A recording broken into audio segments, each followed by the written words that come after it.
Let's take a look at Project 3, Lesson 13. So we're still talking about our human chain here. Researchers at the University of British Columbia have measured muscle reaction times of 0.1 seconds for Olympic sprinters. Suppose that human chain consisted entirely of Olympic sprinters with an average arm span of 6 feet. It would take the signal how many days to travel all the way around the world? Round your answer to the nearest tenth of a day and enter only the number. Okay, we've seen a question like this before, but let's go ahead and just reread it and make sure we understand what we're being asked. So again, we've got our human chain, and we're told that Olympic sprinters have a muscle reaction time of 0.1 seconds. So they're much faster with transmitting the signal than the average adult.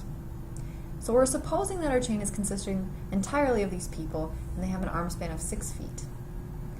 How many days would it take the signal to travel all the way around the world?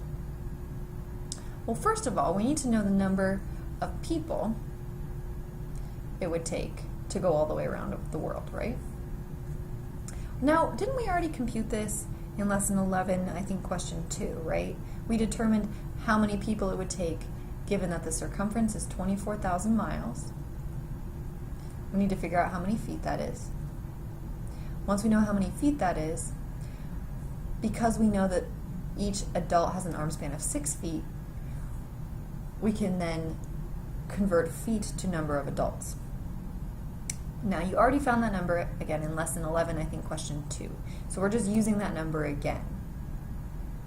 Now, we're being told that it takes 0.1 seconds per person. So if I knew the number of adults, and I know that it takes them 0.1 seconds to transmit the signal, what would I need to do to figure out how many seconds it takes the chain to transmit? Think about the function from Lesson 11 that you used, okay?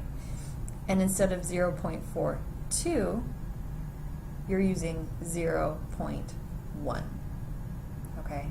So re-envision that function again. Think of the function from Lesson 11, question 1. Instead of the number 0.42, you're using 0.1 to figure out if you have a certain number of adults and it takes them 0.1 seconds to transmit the signal, how many seconds does that take in all for the signal to go around the Earth? Finally, once again, we want your answer in days. So you have to convert from seconds to minutes to hours to days.